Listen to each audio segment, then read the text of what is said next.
Yeah, so students, I was talking to you about the string handling functions that we will be discussing in Unit 2. In my last class, I just gave you the overview of the syntax of how to declare an object with the help of string class.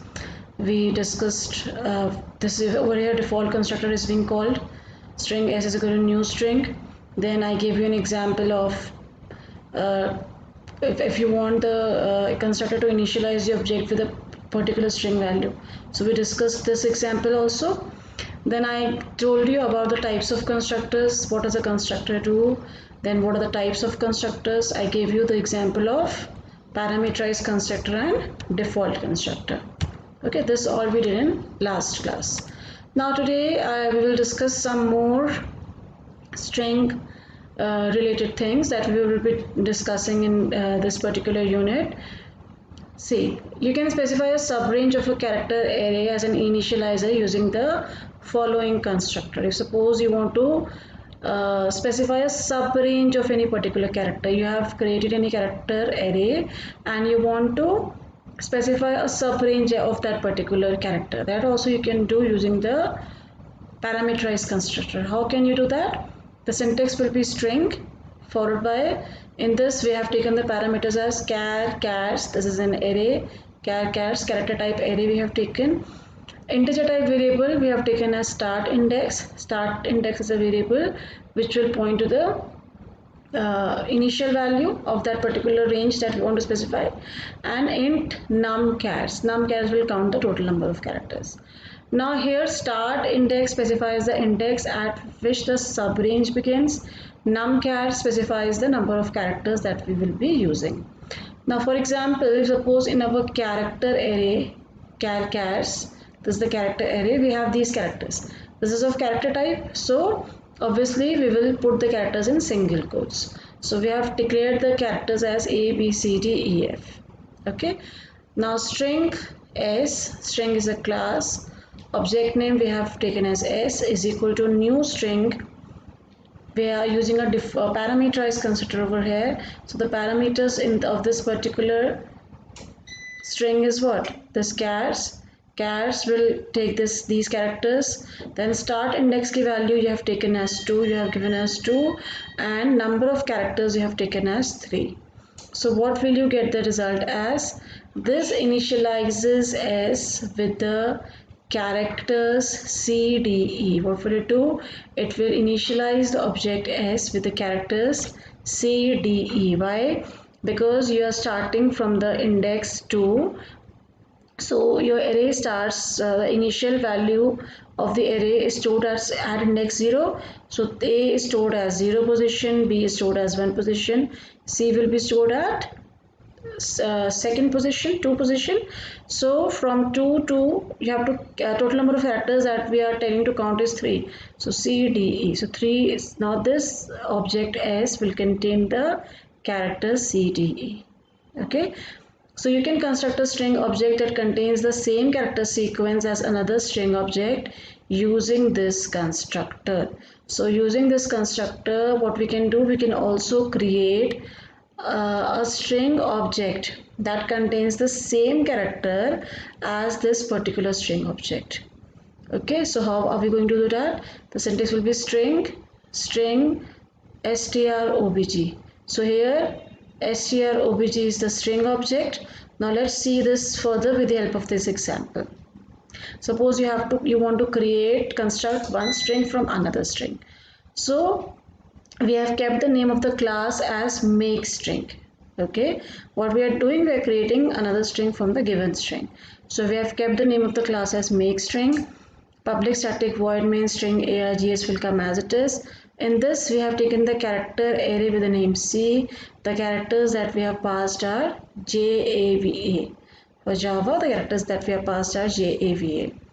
Now string s1 is equal to new string C. What are we doing? We are creating an object s1, and by using this parameterized constructor, we are passing parameter C. So this is a parameterized constructor. So now what will it do?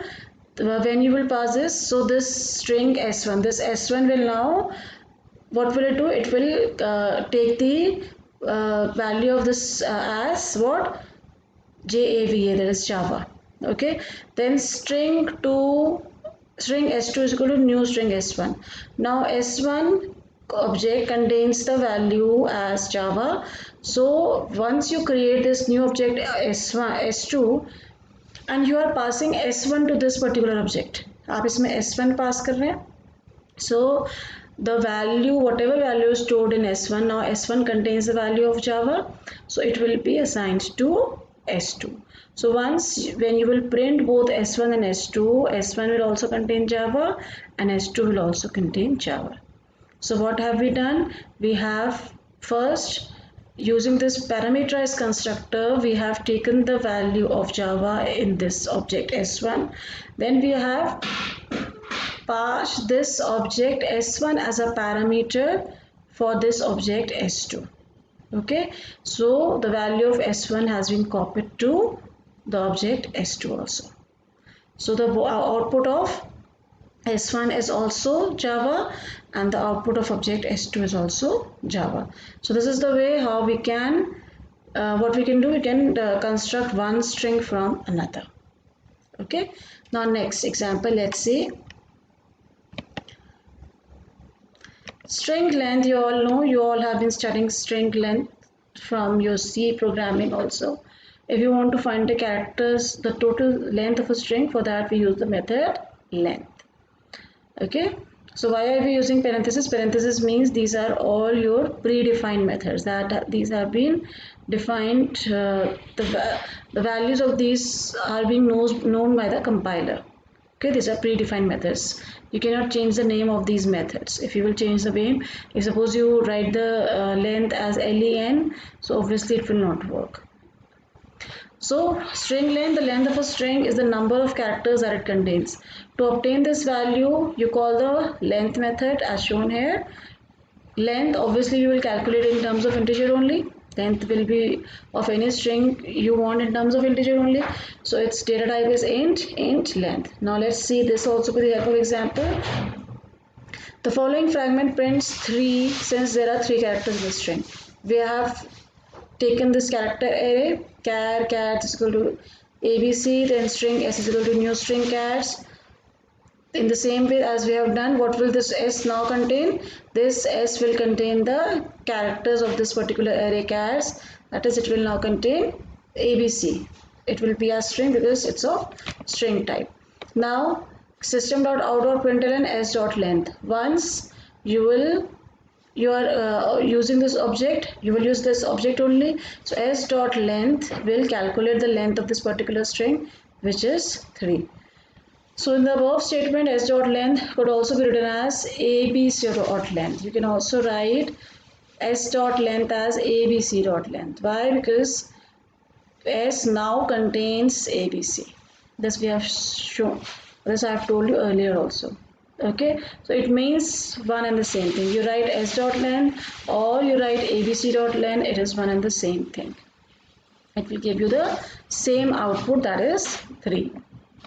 Now string concatenation. If you want to concatenate two strings, how you are going to do that? You will do it with the help of plus operator.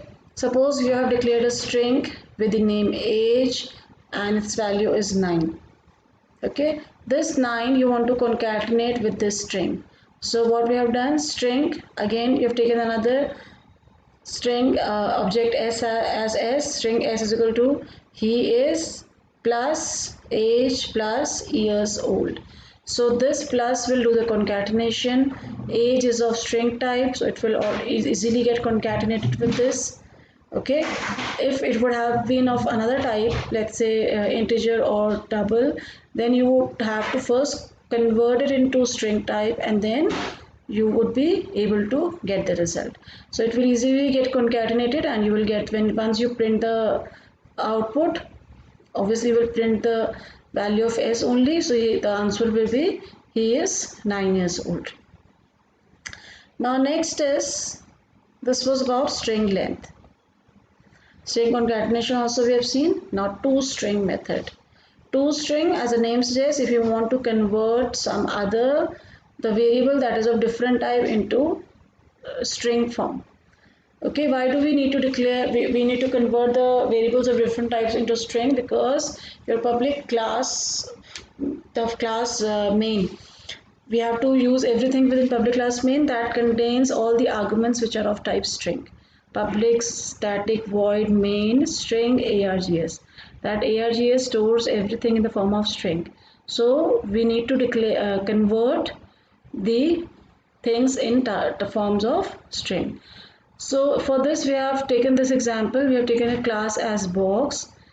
The instance variables that we have taken over here are width, height and depth, same that we have taken earlier also. Now in this, what is this box? This, it means we have called a parameterized constructor over here. For constructor, I told you that the name of the constructor is same as the name of the class, and constructor does not return any value. So this is your constructor box. The parameters that you have passed are double D, double H and double W.